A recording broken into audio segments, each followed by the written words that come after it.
Go. Mandela. Mandela. Yanzu ina kallon kawai sai na ga an yi post ne wani video ana magudin zabe. Shi ne ni ma nake so dora shi. Anya ko Mandela ka san irin wannan abubuwan ba suna mugunta da wasu mafi wajen zabe.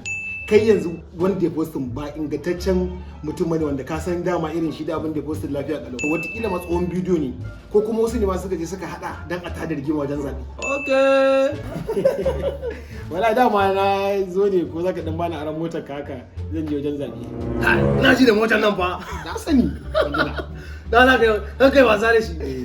Ka kada shi ake cin abinci ba. Sarkin Kano da zai je Kogi a motar nan aka kai shi. Na je ne dawo. Big trouble in my car. Hello, Bush. Mandela. Thank you.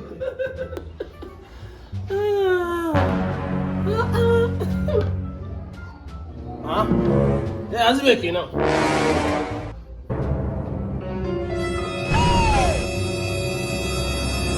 Say they wise. Wallahi ana tunanin Bush ne da ke wannan kifin a nan wurin. Sorry yo. Wurin da haka ne wallahi sai na yi posting din wannan bidiyo din da ya ce ka yi posting. Allah sai na yi posting. Kuma me zai faru ya faru. Kuma in yi posting in samu viewers da comment da followers.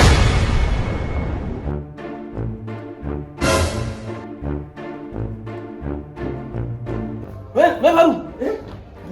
Lafiya kalau ko? Karbe goban? Na rufe mana. Na rufe. Wallahi rikici ake ta wajen zabe da muka je yarin ta fada ko ake yi. A wurin wannan bidiyon da na gani a wayka na cika kai posting. Wani ne ya yi posting to yanzu yana can an hada su a wurin yan sanda ma suna hanyar zuwa wurin. Kuma wallahi an gano bidiyon na ƙarya ne. Tiya gas a wurin nan. Wallahi ne. Kai. To yanzu haka yi? Ba mun ne same ka yi. Na bi ta kado amma na ci gudu. Kadan ga yi? Ya zanyi. Baka lalata mun koyo ba motar ne ko? Mota? Ai motar wallahi an yi yawa a wurin. Ba yadda zan yi tore ita to a can na baro ta ne. Wallahi da na baro ma na kan sa musu wuta su ta kwasa da taka ci. Ame a motar? To ya zan yi ba hanya kuma wallahi rai na. Mandela!